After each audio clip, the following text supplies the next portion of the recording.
C'est vendredi, on vous emmène découvrir notre patrimoine et en cette veille d'Européenne, on vous emmène dans l'un des 5 sites français labellisés patrimoine européen. C'est la maison de Robert Schuman, du nom du père de l'Europe. Elle se trouve en Lorraine, à côté de Metz. On regarde ça, c'est Adrien Pin qui nous y emmène.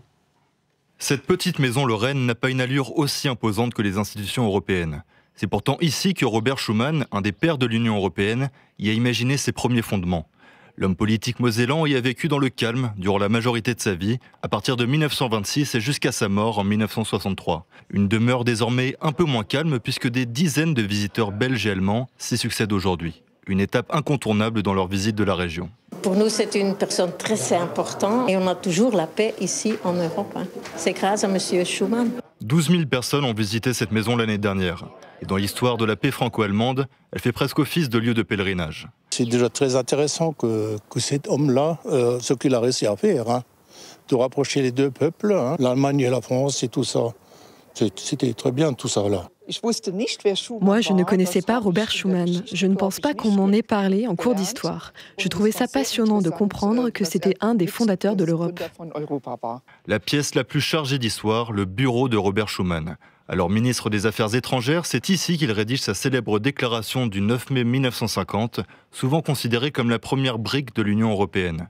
Il propose alors de placer la production franco-allemande de charbon et d'acier sous une autorité commune, la Communauté européenne du charbon et de l'acier, ouverte à d'autres pays d'Europe. Une main tendue à l'Allemagne à peine 5 ans après la fin de la guerre, alors que lui-même avait été fait prisonnier par la Gestapo. Il mène ce chantier européen tout en restant très ancré en Moselle.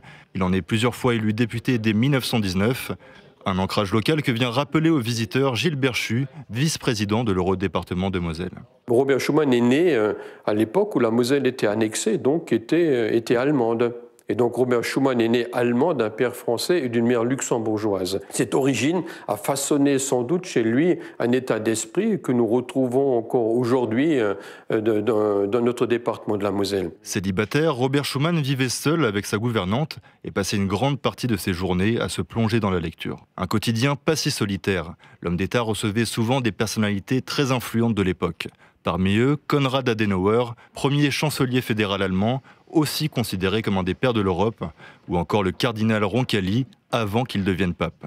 Et les gens se déplaçaient là, dans ce cadre qui peut paraître un peu simple et un peu modeste, qui reflète bien l'architecture des maisons mosellanes et lorraines de cette époque. Une simplicité des lieux qui marque Valentin, un passionné d'histoire qui réside en Lorraine. C'est très riche en émotions. Robert Schuman a une personnalité qui est quand même particulière. On confronte bien sa richesse culturelle et pourtant son humilité et sa simplicité de vie au quotidien. Dans ce musée, le Centre européen Robert Schuman propose souvent en parallèle des activités visant à faire découvrir l'Union européenne, comme à ses touristes allemands. La maison de Robert Schuman est l'un des premiers sites d'Europe à obtenir le label de patrimoine européen en 2014, et le lieu recevra bientôt un nouvel honneur, la flamme olympique qui passera le 27 juin.